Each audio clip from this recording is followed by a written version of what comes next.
Hey, welcome to The Create Unknown, the home of Make Something Mean Something. Before we started recording, we had 7 minutes of turkey talk that I'm sad that you missed, but thanks to many of our patrons for joining us for this recording. I am Kevin Lieber, and with me, as always, is Matthew Tabor. Yeah, we had a lot to talk about with turkeys, the uniquely American aspects and why other countries don't farm them, the difference between grocery store, factory farm turkeys and wild turkeys in terms of the constitution, the physical constitution of what you're going to eat is very different. The lack of majesty in the turkey compared to the bald eagle. We covered a lot of ground in 7 minutes. Yeah, you just got the Cliff Notes version, which maybe all you really need to get through the rest of your day when it comes to turkey information. But that's just the type of thing that we like to do before we actually start rolling here on TCU. I have a couple of things, Matt, that I wanted to throw at you today for this episode. The first one, I don't know how deep of a conversation it is, but it's something that I thought was worth bringing up. And that's the other day, our good friend and friend of the podcast, Justin Whang, had some sort of comment in regards to how not all people who consider themselves creatives actually make anything, actually create anything. Which is something that I think that you and I have noticed, remarked upon, and talked about quite a lot on this podcast, which is why I thought it was bringing it up, worth bringing it up. But the connection and the context that I had started to formulate recently is, I think, a little bit new, and that's why I wanted to introduce it, at least formally, on this episode, which is to create a delineation, okay, or perhaps multiple delineations, but the headline delineation here is between creatives who actually create stuff and then creatives who I would like to categorize as dreamers, okay? And the reason that they're dreamers, in my estimation, is that they live in a dream of all of the creative projects that they would like to make, could make, have ideas for, but for whatever reason, they never get around to making any of it. And that seems to be enough for them. Like, that seems to fully, I mean, I'm not in their head. I'm not one of these dreamers. So maybe I'm misreading the situation, but it appears as though to me, it satiates their creative urges to simply dream about the projects in their own head, rather than toiling through the actual work, which can be not a whole lot of fun and not, very glamorous. And also could, I think maybe most importantly, lead to failure and the shattering of the dream. What do you think about these concepts? I'm totally on board with it because I've seen it in a couple different places, a couple different contexts throughout my mix of life and career. And I'm stumbling because I'm thinking, what order do I want to mention this in? So there's you and Wang, everybody saying this stuff is totally right when they make a distinction between people who do stuff and people who think about stuff, have the intention to do things. It really is enough for them to be immersed in the ideas. They, for all sorts of reasons, they don't do the execution. Sometimes they start to do it and realize they don't have the skills to do that, and it's hard, and they don't like it, or they can't do it, and so they pull back. Other times it is that fear of failure kind of thing. But here are the contexts where this has happened to me. Again, the other week I said I am increasingly thinking of things in terms of writing and my early history with that. So we're talking 20 plus years ago. Excuse me. And a guy who was extremely talented, very, very talented, probably the best writer I've ever known. We were talking about, I don't know, something. And he made the distinction between people who write books and people who want to have written a book. And that's this issue to me, where a lot of people want to be somebody who's written a book, as opposed to the ones who will do the sentence by sentence and word by word horrible slog of writing a book. They're two completely different people. I've seen it with card playing, with gambling, okay, where a lot of guys, and I say guys because this is exclusively with men, want to have a gambling card playing lifestyle, and they don't put in the work or the discipline to be a winner. They are actually, it's enough for them to be the kind of guy who plays poker all the time and plays tournaments, who is sitting at a table at Caesar's Palace a few nights a week, having drinks and talking nonsense with people at the table. That lifestyle is enough. And then, you see the player, or you get to know him outside of gambling, and you realize that he's not terrible, but overall, he's a very slow loser. He is in the red gently most of the time, but he's happy. He's happy with his intention to be a successful poker player, and he's adopted the lifestyle, but hasn't bothered to do the hard part, which is the skills grind to be in the black instead of the red. The third part where this is a big deal, this is something that Gary Vee has talked about in the past. I haven't kept up with him in many years, but early on he made that distinction between people who want to be entrepreneurs and then the people who are. He was in a city, I think it was Philadelphia or Pittsburgh. It was one of the Pennsylvania Ps for something.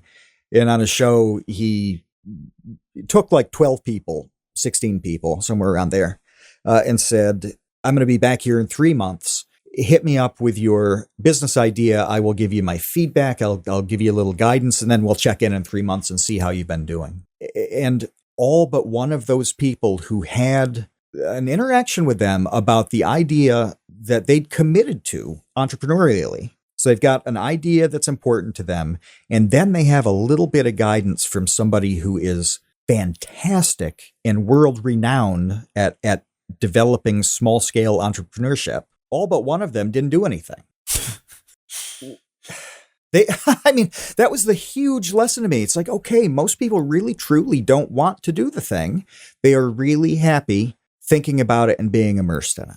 So those are the three examples that have hung over my life where I haven't been able to not see them. Once I realized it was a thing, now I see it in those people all the time. And that was very useful to me because I can make the distinction with projects that I like to do or want to do. I can ask myself, do I actually want to do this? Am I going to execute it, is what I mean. Does the execution of this idea interest me, or do I like to, think about the romance of it? This was the number one consideration for me in terms of nut trees, because getting 1.5 acres prepared for this, given the state of that 1.5 acres, is a tremendous amount of hard, sucky work. So it's like, do you want to sit around? Do you want to think about how cool it would be to have 200 nut trees in a very nice looking grove? Or are you sincerely interested in preparing that ground tree by tree, where you've got 60 or 70 trees that have to come down? Each one takes about 2 hours to cut, process, haul away. Then you've got to burn all the refuse. And then you've got to I have to have somebody else prepare the soil because I don't have the machinery to disc it on that scale. And then plant those trees and get them through the first season, and then prune them so that they grow in the most purposeful way. So you get the idea. There's more to it, but it's like, okay, do you love this idea of looking out your bedroom window and seeing a beautiful nut grove? Or do you have a sincere interest in the long slog that's going to get that result? And that's the difference between people. It's also very easy to tell who's who with these ideas. never once in my life have I thought somebody was just playing at it in their own head and they surprised me by doing it. Usually the people who are going to do it just plain do it. Well, I'm glad that you brought up like a nut tree farm example so that we weren't just talking about, making YouTube videos or starting and continuing a podcast or, whatever sort of online creative endeavor people are interested in listening to this podcast to be, motivated or learn about. But the fact that it extends to something like farming nut trees just indicates like how deep of a divide this is and how deep of a difference it is. I mean, when you're outlining the difference between like sitting on your couch thinking of your nut trees outside the window versus the ridiculous amount of work between clearing the land and preparing it and getting rid of all those trees that, you had to cut down, the soil, planting them, making sure that they grow, they don't die, pruning them, taking care of them. Oh my gosh, this is a huge difference between thinking about a thing and doing a thing. And it's no wonder that the majority of people rest on the laurels of just dreaming about it. Holy crap, is that a lot easier? In every conceivable way, is that easier? It's easier for you physically, it's easier for you mentally, it's easier for you over the long term, it's easier for you in the short term, it's easier for you financially, and it's easier for you socially, basically in every way imaginable. It's almost a better option, paradoxically, except for the fact that the doing thing gives you so many intangible benefits that it's almost limitless between learning a skill, becoming a more interesting person, which is, a question that we've asked on this podcast 100 times. What makes someone interesting? Well, I mean, I think someone who clears their land to plant a nut tree farm is inherently a lot more interesting than someone who just thinks about it. So, not to mention the physical benefits that, I mean, I don't know if you've talked about on this podcast, maybe you have, but as people who live a pretty sedentary lifestyle professionally, having a reason to go outside and do physical manual labor is actually really, really important, not just physically, but also mentally and also for your sleep habits. I mean, I had read something, I wish I could remember it verbatim, but I had read something just a few weeks ago about, it was discussing, I'll just say it was discussing people who are having sleep troubles. And it turned out just doing like a small amount every day of physical exercise, like dramatically wipes out a huge percentage of people having sleep problems because, I believe that, you get your heart rate up and you get some lactic acid building and whatever the litany of benefits are. And then by the time get tired, it's bedtime, you're freaking tired and you fall asleep. Yeah. It's, when you think about what sleep is, it is recovery. That is the point of sleep. If you don't do anything that needs recovering from, you don't need to go into sleep mode. You have to do things that require recovery. I believe that completely. But as you were talking about the physical side of it, I thought of another example, and it was Gamer from Mars talking to Art about his physical path to go from doughy to ripped. Do you want to be somebody who is energetic, strong, in good shape, who probably looks good because of it? Do you want all of that? Okay, if you do, you have to be somebody who opens a can of tuna, squirts some mustard on it, and calls it a day. Very few people want to do that. Art went into very, very good detail about, like how he ate chicken and broccoli all the time and rice and whatever to support what he was doing. Well, that's the difference between wanting to do the thing and then committing to the actual execution of it. A lot of people, I mean, almost everybody wants to be in good physical shape. Virtually no one is interested in the nuts and bolts of getting there, whether it's the physical activity or whether it's eating in a way that supports the muscle building, the weight loss, the energy levels, any of those things, whatever your situation requires. But Art was really clear about that, about he presented himself as very obviously being one of those people who takes the execution of it seriously and has the discipline and desire to do that. And he didn't criticize the people who don't, but implicitly, he really drew a line in the sand there. It's like, you're on one side of this or you're not. That to me is the same concept that we're talking about here. It really does seem to extend to virtually everything. I even feel this way with my, what I call collections. I make a really strong effort to organize them in a meaningful way. Okay, and this is historical items. It is cards. It's a broad range of collectible things. But there's a difference between somebody who has a well-organized, purposeful collection and somebody who just acquires a ton of stuff in a given area. I see this with the baseball card Twitter.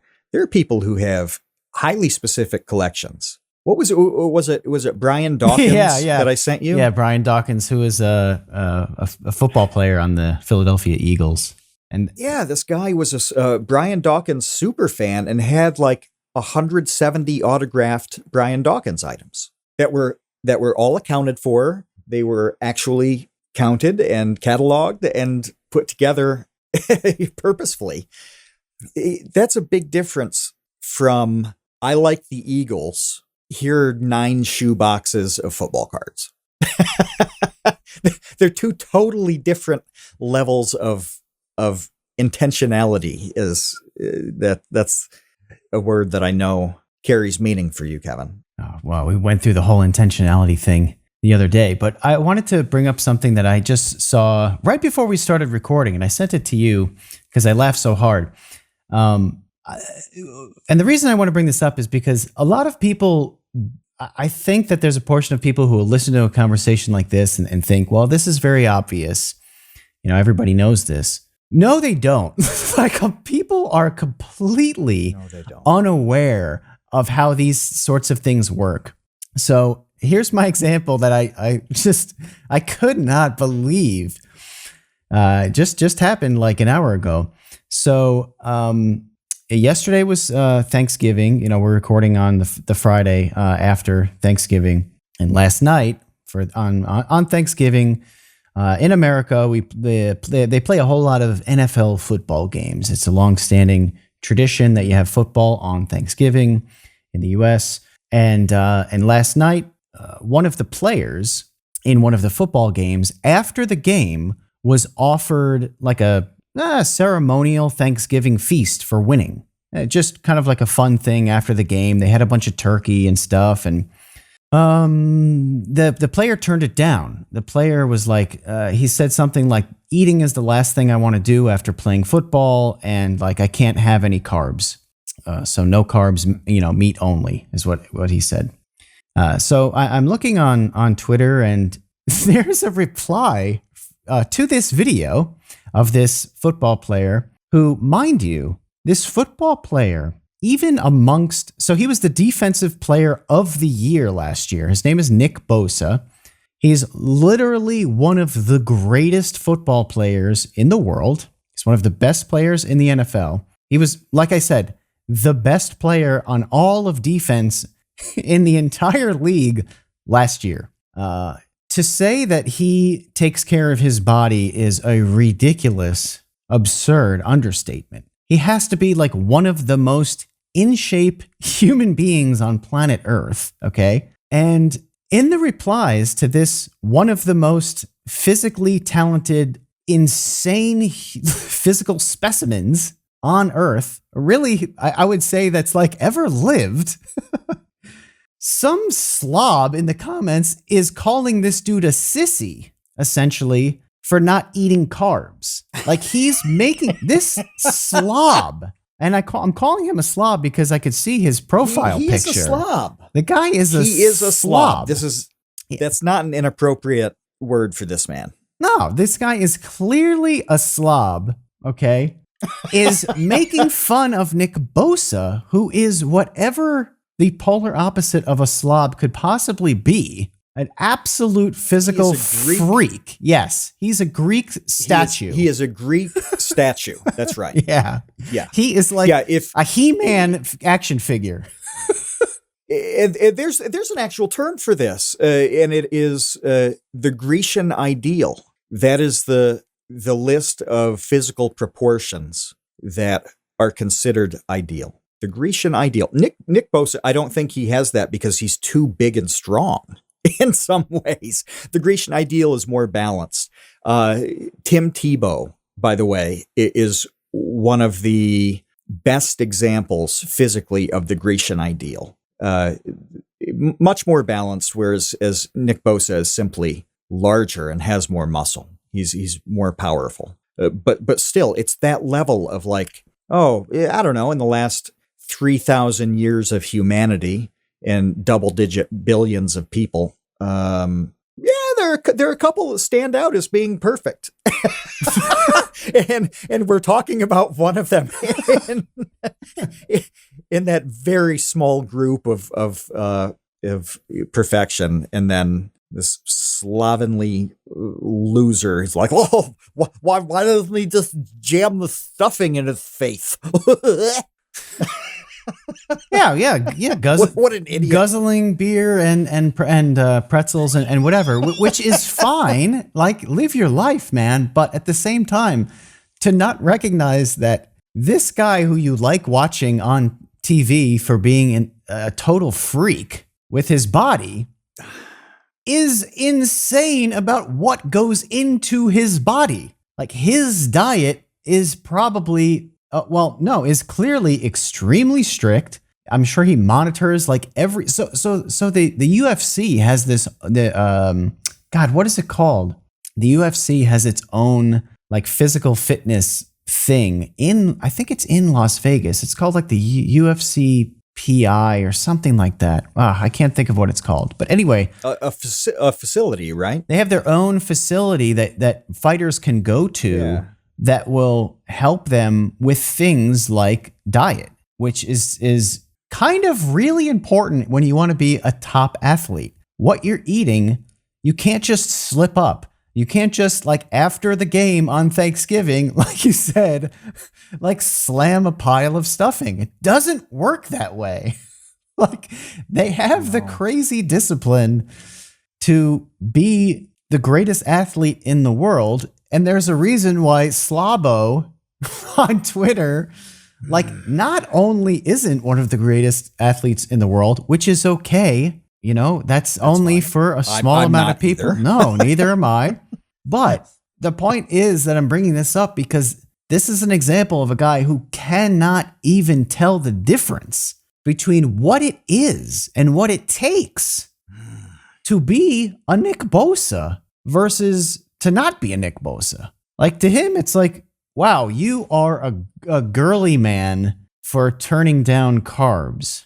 Okay, you clearly don't understand how excellence works. It's not an accident. I don't know what you've been sipping, but you've got it all wrong. It's time to commit to the Leaf. We've embraced the smoothness and surprising pick-me-up that tea provides. I literally drink it all day long, nearly a gallon a day, and it powers me through research, script writing, and forums on websites that I refuse to name here. But we don't drink normie NPC tea. We drink cultured and refined anime tea from the Dragon's Treasure. Kevin still likes the gunpowder green called Space Cowboy, and I've sampled nearly 40 Dragon's Treasure teas at this point. Lately I've been slamming black teas like Kentucky Bourbon and liquefied Berserk Despair. Scottish Breakfast is deep and peaty, and I smooth it over with Sebastian's Morning Earl Grey, which has the best vanilla cream taste I think I've ever had in a cup. Give me a pot of that with a hot meatball sub from Sal's Pizza and Brooks Barbecue Chicken to wash down my last meal on death row. I highly recommend the sampler packs. You'll want to try everything just like I did. I literally have not had one tea that I wouldn't be happy to reorder.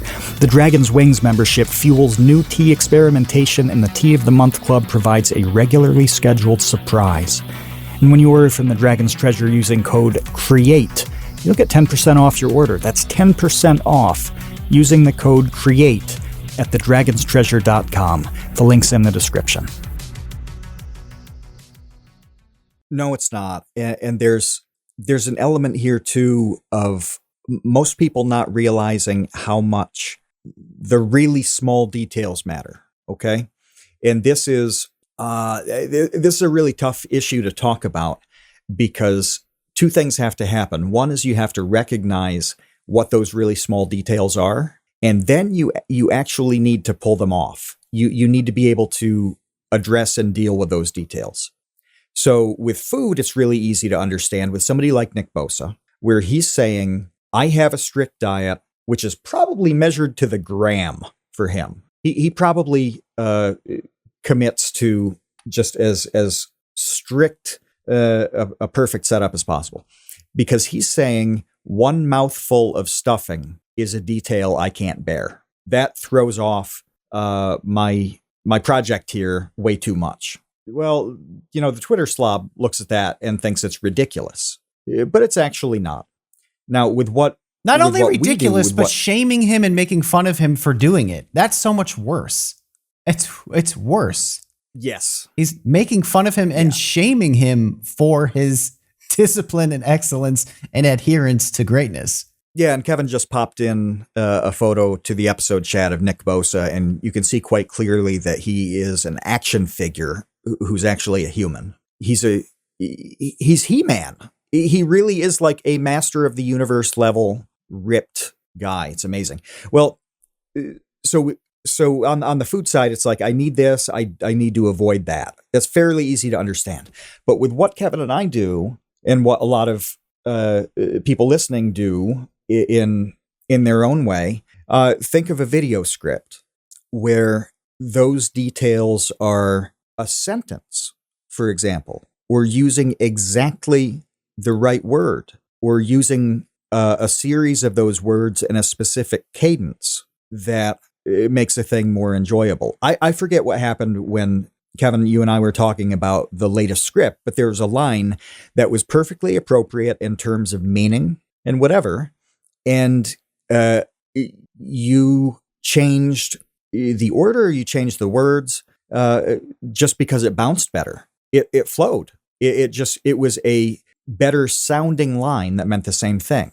Well, in a 6,000 word script, you're playing around with 2 or 3 words here. That's a level of detail that matters. So you recognize that detail. That's step 1. And then step 2 is actually being able to make it better. In this case, it was choosing a better word, a better flow of words. Okay. It's even hard to recognize that the detail exists. I frequently rip on surface level Wikipedia readers on YouTube. They are not going into that detail. That's a big part of the problem. The outcome is not the same when you commit to the details. If Nick Bosa didn't commit to his details to that degree, he's probably a good NFL player who has a job, an anonymous, middling guy, that's not a bad place to be. He'd have a long, good, useful career. He'd make some good money, but he's unlikely to be Defensive Player of the Year. He's unlikely to be thought of as one of the best ever. Well, it's like that on the creative projects too.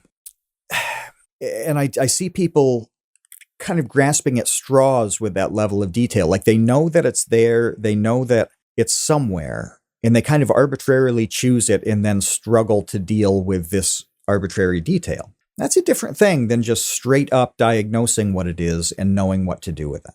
There's a level of expertise there. And I'm comfortable saying that because, we've been doing this a long time. We're not, we're good at what we do because we've done a whole lot of it. We're not at the beginning stages of figuring it all out.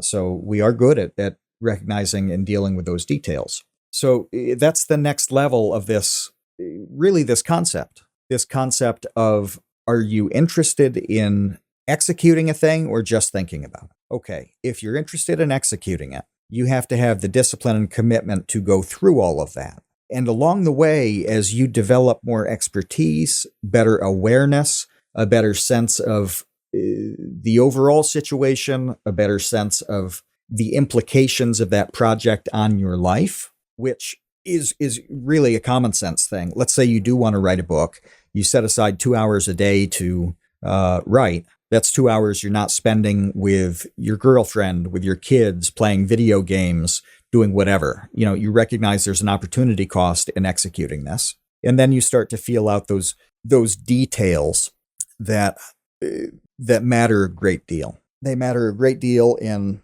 how you feel about the project. We've talked about this privately, Kevin and I, where it's like, does it actually matter to people that we go through and get exactly the right word? Honestly, probably not. I don't rip on the Wikipedia readers because they have 10 views. They can have 10 million on a video and people like it. That's not the issue. But we feel good about it. We know that we've done something very, very well. It makes it easier to do it the next time. We can point to anything that we've done and say, this was really good. There's a level of comfort and confidence that comes from that is extremely important for sustaining the whole creative process. So all of these things happen in succession and go from a foundational basic level. You go up a little pyramid here. You go up a pyramid. And when you get to the top, you're dealing with things like, no, I'm going to pass on national TV in a celebration on a mouthful of stuffing. That's the tip of the pyramid. Yeah. And some doofus is going to make fun of me for it because he has no idea what it takes to be successful at all. I want to address this slob. I want to address a really great comment that we had in the episode chat, going back a little bit to really the beginning of the discussion in regards to being a dreamer rather than, a doer, whatever we want to call the opposite of that. The Bad Spoon says dreaming doesn't have to stop feeling good. So that is to say, like, that's, like sort of in the pro column for staying a dreamer, is that it doesn't have to stop feeling good. And that is absolutely true. It is. However, you also will never receive any reward for your dream. No one is rewarding anyone else for a thing that they think but don't actually do. That's not how the world works.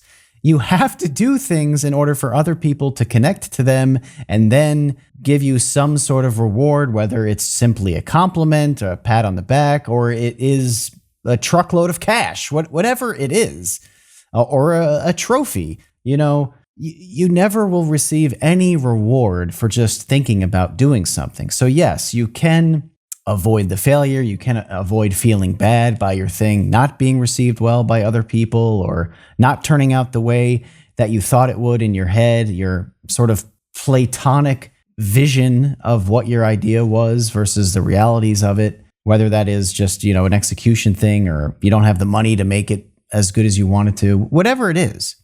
But that's a thing that I sort of get hung up on a lot when it comes to many, many things.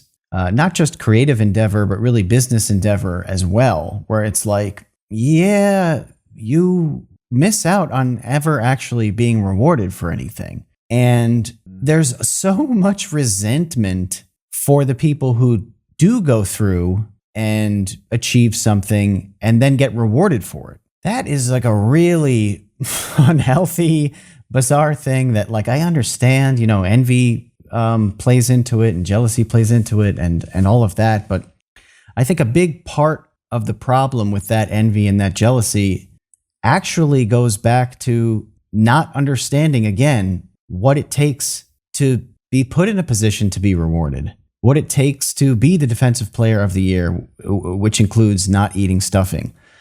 There's just a total lack of understanding of what it takes to be successful, that then when you sometimes some people see someone who is successful, on their own laurels through their own hard work and sacrifice and risk, man, it just causes like a lot of problems. And a bigger problem that we have that I hope sort of weaves into this conversation has to do with just in general, people not doing things being a big problem. And I've run into this situation just in my personal life a few times, really a few times, when it comes to having things done that I need done, whether it's getting a car fixed or a driveway paved or garbage picked up. Seemingly every single industry that I've encountered is the people who are doing the thing, whether it is they are car mechanics or they're garbage haulers or whatever the thing is, they are super overworked, super overwhelmed. They have all of this business because there are virtually no businesses competing with them, and they have virtually no workers because there's no one to hire and people won't show up to work. So we end up in this situation, and it doesn't even have to be like a mechanic or a garbage hauler or a roofer. It could be lawyers or engineers, pretty much like anything in so many different disciplines is seriously lacking, not in talent, but in warm bodies, in just people to do the thing. Electricians, plumbers.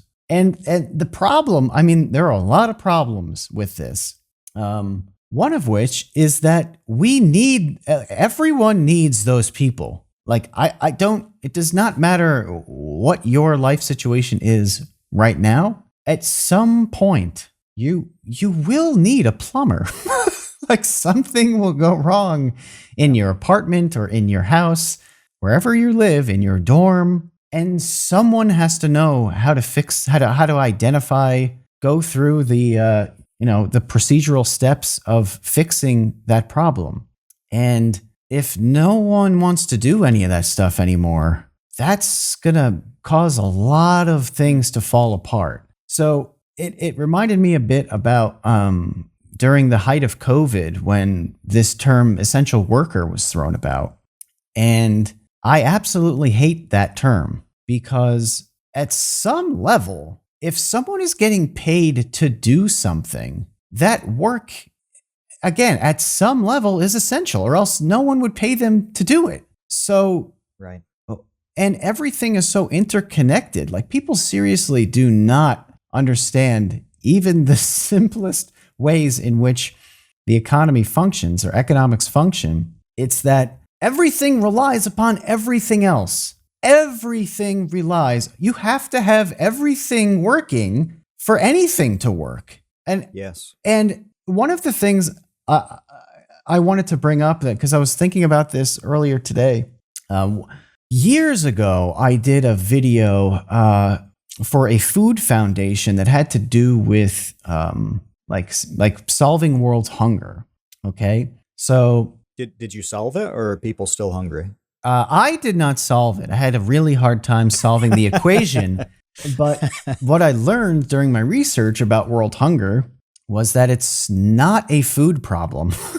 Okay, like, no, world not so hunger much. is It's oddly not. It's not a food problem, which seems absurd. How could you say that world hunger is not a food problem? It's an infrastructure problem. It's everything it's all of the pieces around food that are really, really important to getting food to people who are hungry. That is the problem. It is a complexity and an infrastructure problem.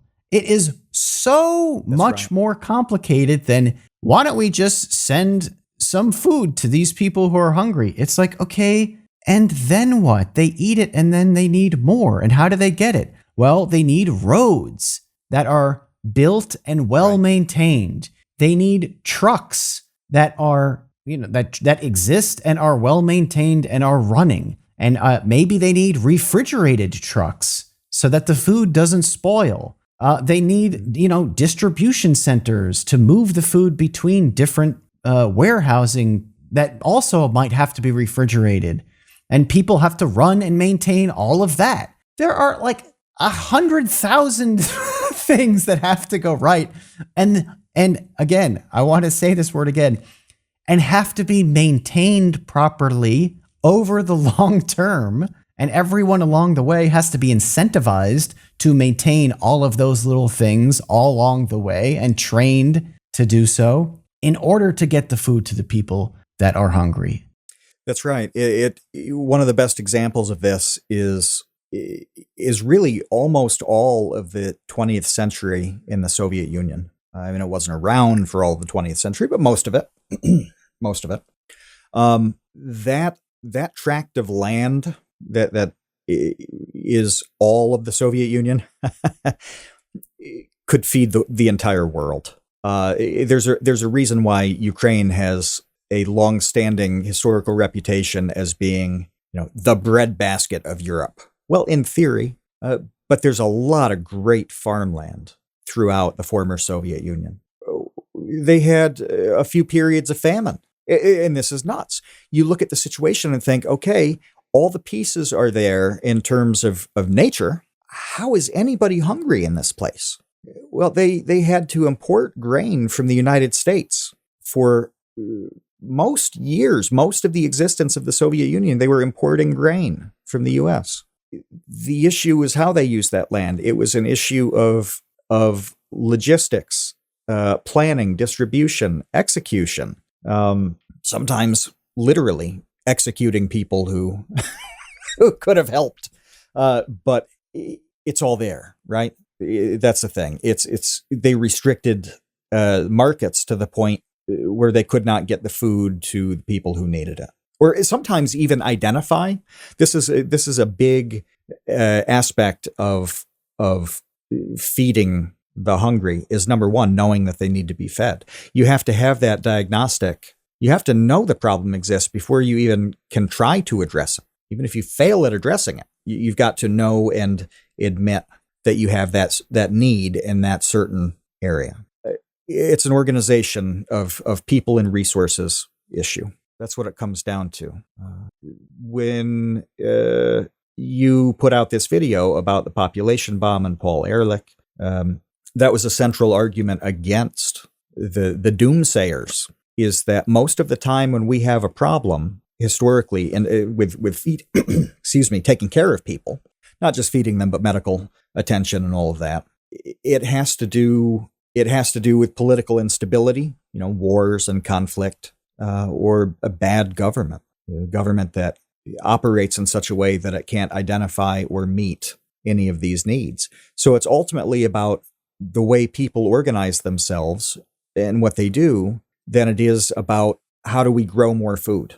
We're very, very good at growing food right now. The question is, how does everybody get it in a way that makes sense? Are the logistics in place to have it make sense? It's hard to recognize. It's hard to recognize when you have a people problem or when you have a problem. They're two completely different things. But it's another one of those conceptual breakdowns where people get attached to one of them instead of really needing to focus on the other. We want to help you make something and mean something. And we say that phrase all the time because when you're making something and you know it means something, even if it's just to you, that's when you feel pretty good about what you're creating. The support for the Create Unknown in recent weeks has been incredible. Animators, artists, musicians, YouTubers, aspiring filmmakers, comedians, it is crazy how talented everybody in this community is. Consider joining the Create Unknown Patreon. Every dollar that comes through goes straight into the podcast and its community. That means more highlights videos. It means a big Minecraft project that's on the way. And eventually we'd like to manufacture custom piss bottles so you never have to leave your battle station. And being a patron unlocks participation in all of our live recordings. You've seen the roster of guests we've had. Having access to their minds is a unique opportunity. You can go to patreon.com/thecreateunknown or click the link that's in the description. Every little bit helps and your support means absolutely everything to us. Patreon.com/thecreateunknown, links in the description. We appreciate you, Space Cowboys.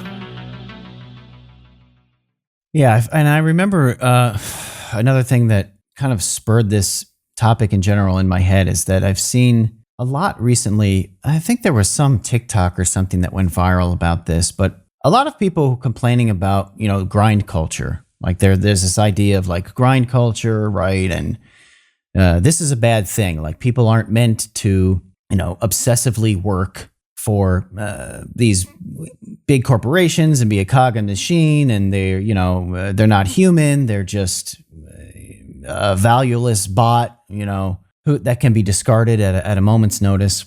I totally understand all of those arguments. The problem I'm seeing, though, is that, and I'm wondering your take on this, the problem that, like, the tangible problem that I am encountering in my life, not things that are theoretical, not things that people are memeing about or talking about on the internet. The actual problem in real life that I have been encountering for several years now is that a tiny number of people are working like crazy, and I don't know what else everybody else is doing. I do not know what everyone else is doing. I do know that a tiny portion of people are grinding themselves to the bone. For example, I had to get some car work done.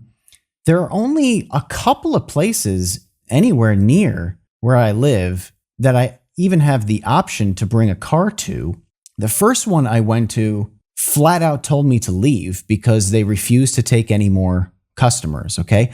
Refusing my business outright because they simply cannot take more customers. They are overworked with clientele, and not only do they not need my business, they cannot accept my business, okay? And they're not happy about this. This is another other thing that I really want to say about this topic is that all of these, and I've had this happen a few times over the years, talking to, like I said, different businesses about trying to hire them.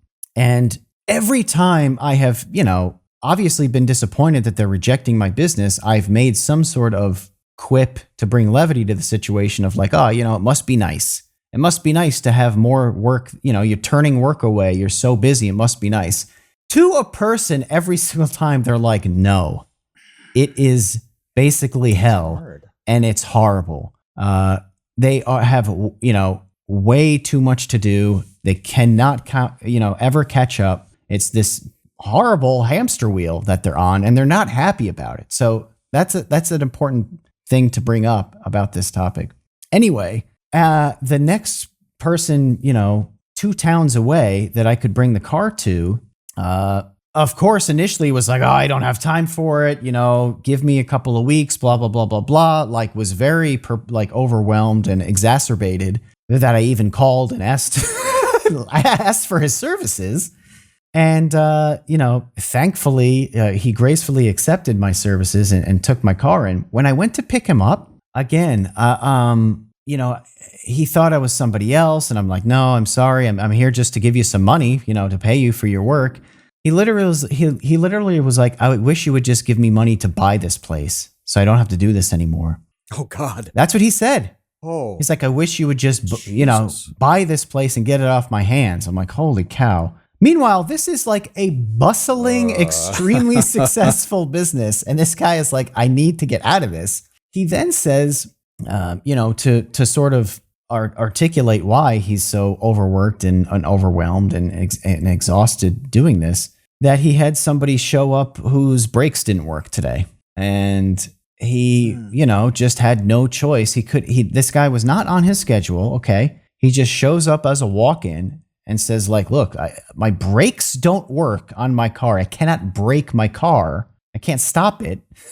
This is kind of dangerous. Can you please fix my brakes? And I need it done today. The guy says yes, and he doesn't eat lunch. So he works because he has the rest of his day booked solid on all of these other clients. The only way he can squeeze in fixing this guy's car so he doesn't die driving it is that he doesn't get to eat lunch that day. He fixes the guy's brakes during his lunch break instead. So by the time I see him, this guy, has been there since 6:30 in the morning. It's now the afternoon, hasn't eaten all day, and he's going to drop dead of a heart attack like any day now. And now, selfishly, now there's one less, from my perspective as a customer, there's going to be one less person to bring my car to. It's horrible, but this is how everything works, is that like somebody has to do the work. And if no one is going to do the work, it seems like no one's doing the work. And we're in this terrible position now. And this might just be, I don't know if it's the same scenario where, whoever you are, wherever you're listening to, if it's like this where you live. But this is what I'm seeing. And I'm seeing, again, like a small number of people basically carrying the load of society. And I know that like sounds hyperbolic, but I think it's true. This is just my observation. It's not what I'm seeing people talk about online. I'm not riffing on something from a YouTube reaction channel or commentary channel, I'm just giving you my perspective on actual reality, and it seems grim. And I don't know how it gets turned around. It seems like it can only get worse from here, at least for the time being. What's really interesting about this is that what you're saying is that there's a major distinction between what you've laid out and something like Atlas Shrugged, if somebody's familiar with this, the Ayn Rand type ideas, where the notion there is that like this handful of captains of industry in the world are really doing all the heavy lifting, the equivalents of Elon Musk and all of that. That's not the problem you're talking about. You're talking about really low-level everyday people, like a guy who runs a car repair shop, doing everything possible to give a service to others and bearing a tremendous burden for that activity. And, I think that's oddly appropriate. I think that's what's happening, that in the normal sectors of life, we're not talking billionaires, we're not talking CEOs, we're talking a guy down the road with a car repair shop. Some people are working really hard, and others, I truly don't know what they do. When you started talking about this, I thought of how the number one thing that I think in my everyday working life is I'll communicate with somebody, usually through email, and just think, what in the hell does this person do all day? I have no idea what they do for 40 hours a week. There is no way that they are truly putting in effort for more than about 10 of it. It's not possible. It is not possible that they are working hard and being useful full time. And I feel that way when I encounter a lot of people. And then you find that guy, like a car repair guy, who's overwhelmed because of the burden that he's shouldering. Or, to be totally honest, people like us, you and I, work on the level of the car guy. We don't phone anything in. We don't waste time. The only problems we have are when situations arise where we can't work hard on the schedule that we need. This is a problem I'm facing right now because I'm ridiculously fatigued after an illness. I'm not sick anymore. I feel 100% fine, but it's like I just wake up each day and do a shot of NyQuil every 2 hours. I'm just super fatigued. Well, my problem is I have all of this stuff that I need and also want to do, and I'm not physically able to do it on the schedule that I need. I feel like there are not many people who even want to do a lot, who want to produce stuff, whether it's brakes and car inspections or YouTube videos. I've really enjoyed, I want to make it highly specific. I've really enjoyed talking to NRM, who's in the, the Discord community and has the Bear Bites channel. I've really enjoyed talking to him about some kind of recent problems he's had with his workflow, precisely because it is so obviously important to him that he has an efficient workflow and produces as much as he can. I cannot name very many people I talk to who even care about that. I can name a lot of people who want to talk about their ideas endlessly. Dan the Latch is somebody else. Is he? Oh, he is in the chat right now. Yeah. So a while back, Dan had an idea for YouTube content starting from scratch, which is super intriguing to me at this point because, most of what I've dealt with for years is people not starting from zero. So I love this. I love this beginning thing. He had an idea for it, talked about it a lot, thought about it a lot, then just plain started doing it. And he's at the point now where he's putting the finishing touches on a video that will come out, I don't know, in a week or something like that. There's a seriousness of purpose in the execution there that is uncommon. It needs to be common. I mean, everything we talk about every week is execution based. The make something mean something mantra can be dissected. All right, let's push and pull on these 4 words. The implication here is that if you don't make something, you don't mean anything. Because that's actually how it works. If you want to mean something, usually to yourself. I mentioned this with going over those hyper details, how much it matters to Kevin and I, and how we feel good about what we do and we have confidence indefinitely with projects, precisely because we do something that means something to us. But if you want to mean something to yourself or other people, you have to do something. Maybe it's making it, maybe it's helping somebody else. It doesn't have to be a creative endeavor, but you simply have to do something. You can't just play with it in your own head. And as ridiculous as the deathbed looking back on one's life scenario is, think about 2 different ones. I know tomorrow that I will expire at noon.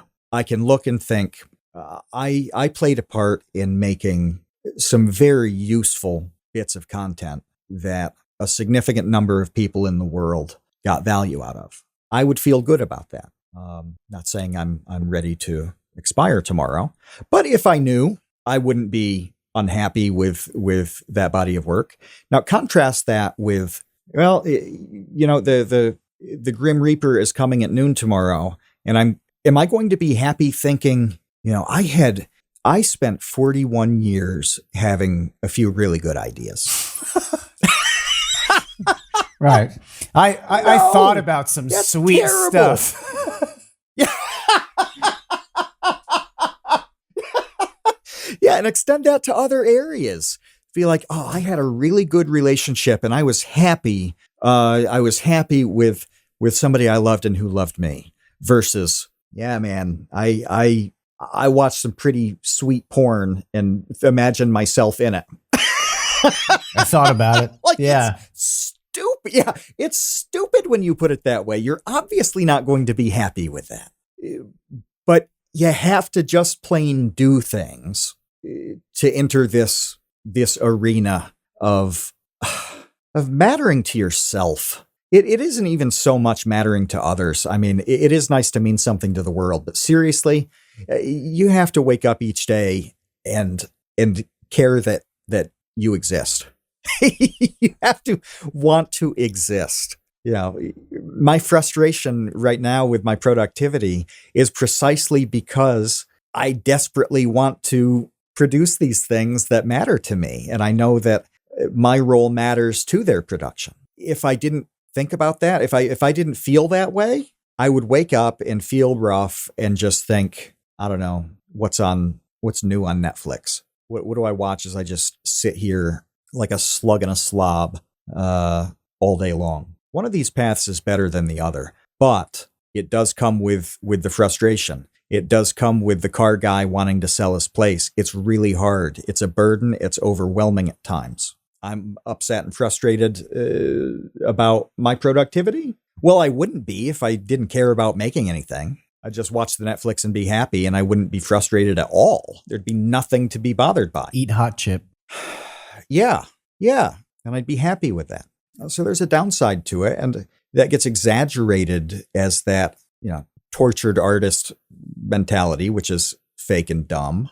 The real torture in this whole process is the sacrifices to execute a thing, and then the burden of the toll that it takes, or the inability to do it at times. It's the strain from doing it. It's not the mental anguish of creativity. That's when that happens. It's mental illness. There's another problem. It's not an art problem. It's not a creative problem. No, the real burden, the real difficulty comes when you start to do a thing and you decide to continue to do it. The other thing I wanted to mention, because it is important, going back to these businesses, being overworked and not being able to, figure out how to get out of that hamster wheel, is that particularly there was one company I was trying to hire that was a year and a half out on their schedule. So they were not scheduling any work for a year and a half to be done in a year and a half, which is insane. And I asked them, explicitly, if you have all of these, because you would think, okay, this is a golden opportunity to scale, to expand. This is how you grow your business. You have all of these potential clients. Okay, great. What you do is you hire more employees so that you can do more jobs, and now you're growing your business. That's how businesses grow. This is 101. That's what that is.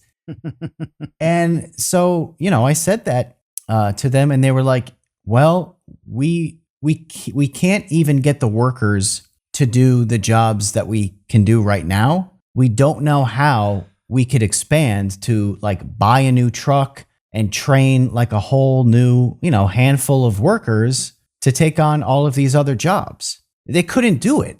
Even though they have people basically knocking down their door saying, please, can I give you money for your services, for your expertise? Well, it's kind of hard to do that when you don't have people to fulfill the jobs, when you don't have workers who can execute the jobs that the clients are paying for. So that was when I really started to recognize this is a really big problem that maybe other people are noticing. Maybe there are circles in which this is a conversation and I'm just not within those circles and not a part of it, even as an outsider. But I haven't seen a whole lot of it. And I have seen a whole lot of it and experienced a whole lot of it just as a person trying to live life. And ultimately, I just wonder, where it leads, what the outcome is. It seems like it's going to be, everyone is going to pay the price for this at some point, because these are all things that everyone relies upon. It's all connected. You want to have a safe, reliable vehicle. You want to have, safe to eat fresh food, whatever it is. You want to have electricity. You want to have an internet connection. You want to be able to go to the doctor and get your medicine or some sort of treatment. Everything relies upon everything else. And it does. I don't know. I don't know. It's not like we have a population problem. It's not like there are less people than ever in the United States. There are people around. I just am not sure what they're doing. There are two sides to this problem, and one is meta. It's the macro. It's the big one. And I can give you a specific example. Now, no one is going to care about this example but me. However, I will detail it anyway.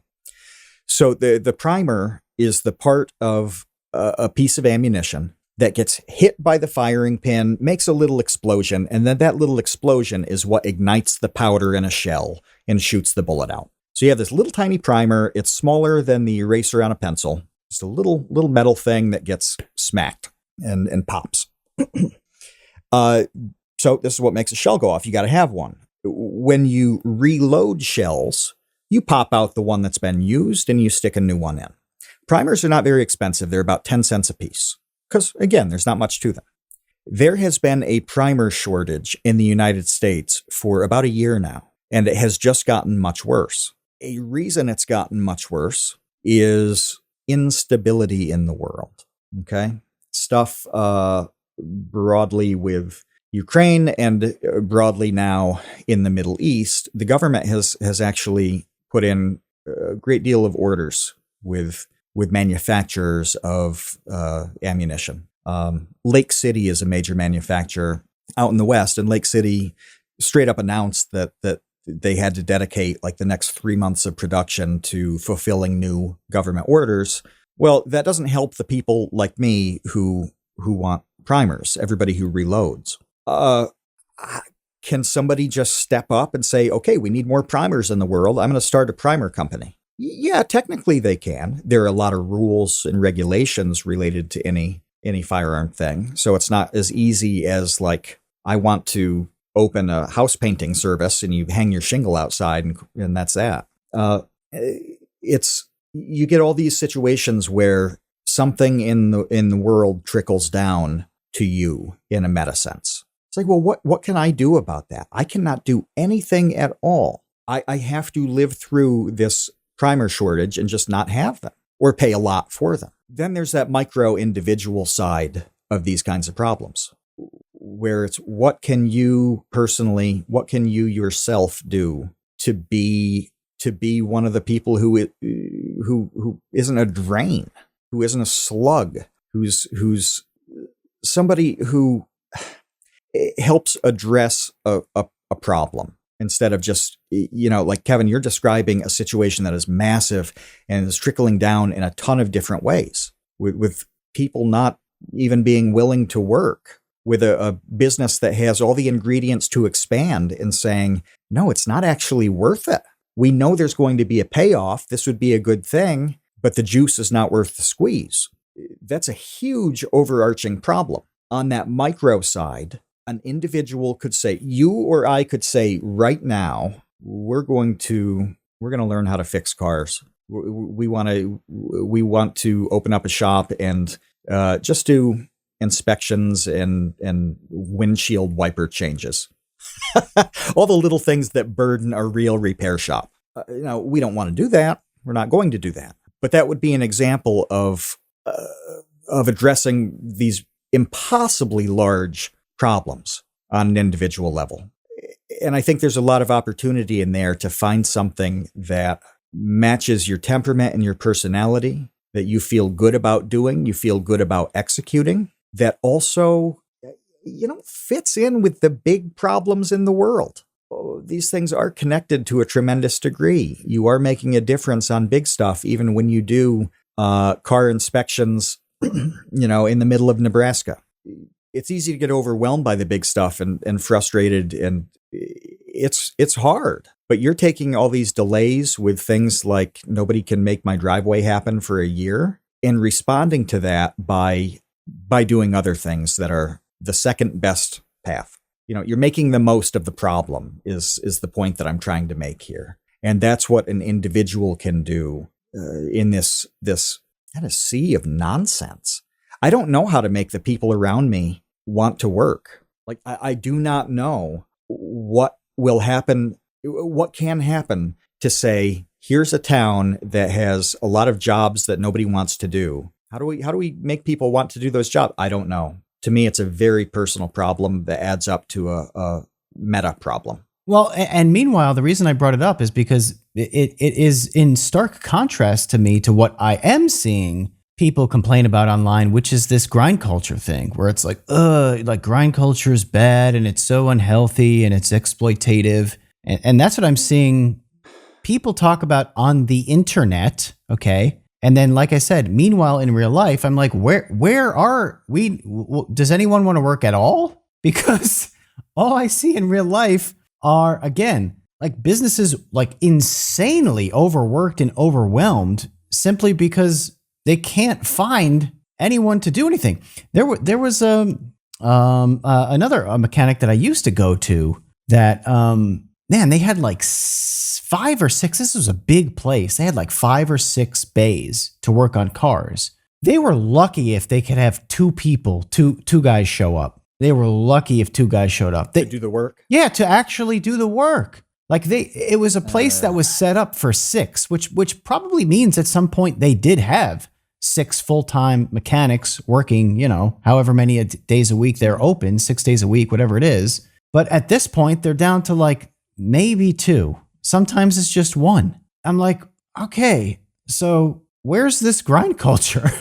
Where is it? Is this just like it's on? It's on Twitter. It's like a thing that LinkedIn. People who don't do anything complain about online, or people who work very little and they hate it want to complain about. I don't see where it matches up with reality. So I was on Twitch talking about this on stream, and I was explaining that like and this sounds kind of like too big and too romantic. But the world that I exist in and am from and familiar with and enjoy is increasingly different from the actual world. And I'm not resentful about it. I'm not annoyed. I lament it a little bit, but I'm totally comfortable with just pulling back. I increasingly pull back. I don't really have an interest in really what goes on, because these problems are lame. They're dumb. I don't really want to struggle with a world problem of like nobody wants to work. My mindset is like, okay, I really just want to be left alone to do my thing. And whatever decay happens around me, whatever wasted potential is going on around me, I'm just going to have to let that sort itself out. Not very much matters to me at this point that is beyond the hill I live on. And that's actually a really sad state of affairs that you just have to look at it and just be like, well, I hope it works out for you guys. I miss being really interested in what's going on and people doing all sorts of great things and simple things like, hey, my neighbor got a new driveway and it didn't take a year. They hired somebody to do it, and a week later the buckets are out with orange tape masking off their driveway so it can dry for 48 hours. I'm just pulling back. And I think that is a little bit of the Atlas shrugging. That's a metaphor in that book, is that Atlas has the weight of the world on his shoulders, and he just says enough. He says enough. Well, I'm not an Atlas. I'm not an Elon Musk. I am a normal wagey. I'm a weenie. But I can certainly shrug off the concern for all of these problems. I can just say, for now, though, my concern is like 10 years from now, and you're not able to get. I don't want to overstate it, but I know what you mean. I don't know what life gets hard. Yeah. What things look like when, it's just harder to get basic stuff that you want and need to survive. Yeah, because there's nobody around to fix the thing that's broken, whatever it is, whatever the thing is. It adds up. It adds up when everything takes forever. It really does, because one thing delays the next. It just does. It lengthens and broadens a process that should be boom, boom, boom, dominoes falling. Well, the way out is enough people who want to provide the domino falling service, who will step in and do it. And I don't see how you make them. I don't see how you encourage them. It's really a personal decision to me, because it's not even about the money at this point. It's not about the money at all. You could do quite well fulfilling the needs that we're talking about and have endless business. So people are not even lured in by that level of compensation. There's something broader at play here. There's a delay internally. There's a rot that is just weighing people down. And I don't know how you fix that. Not on a big level. I know how to fix it on an individual level. I can help an individual do this. I don't know how to do it with 10 or 10,000 or 10 million. I think that's okay. I think that for now, we will try to just, keep this in-house, try to control what we can control in our everyday lives, and, hope that people listening can find ways in which they can do it themselves. I don't know. I don't know. It's hard to not be cynical about that stuff, and getting more cynical by the day. But I am interested to hear if anybody else has run into what I have outlined, because it could be largely a geographical problem, but I don't know. My instinct is that I'm probably more on the side of where people are with this than not. Meaning, like, of course, there are going to still be areas in the United States and around the world where, people are densely populated. There's a lot of competition. There's, a lot of competition for few jobs, whatever it is. I don't know. I don't know if that's the majority or the minority at this point, but I'm interested to hear if any listeners want to drop a comment if you're listening on YouTube or if you want to join our Discord and share your actual real life experience, not what you're reading on Twitter or watching people complain about on TikTok. Because I think that there is currently sort of a divide there. There's a sort of schism going on between what, I don't know, is garnering complain views and what people's day-to-day life is actually like. So that is definitely it for us this week. We hope that you enjoyed it. We hope that those of you listening had a very nice Thanksgiving, and we'll be back next week. Until then, join our Patreon. We are a Patreon-supported podcast, patreon.com/thecreateunknown, or just find us on Discord, The Create Unknown, TCU. We'll see you, Space Cowboys. Thanks for listening to The Create Unknown.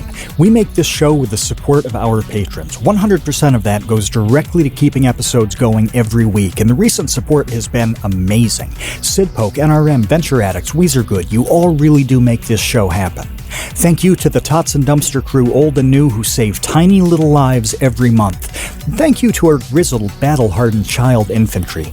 Clemente de los Santos, Dan the Latch, Demetrius Andrews, Erica, Farrakhan, Jen Mefasanti, Kevin Menard, Mikhail Steinke, Monahim, Natsu, Penny Peddler, Risebread, Ryan Kinder, Samuel Manser, Sean S., Sean Malone, and Tom Vidioger.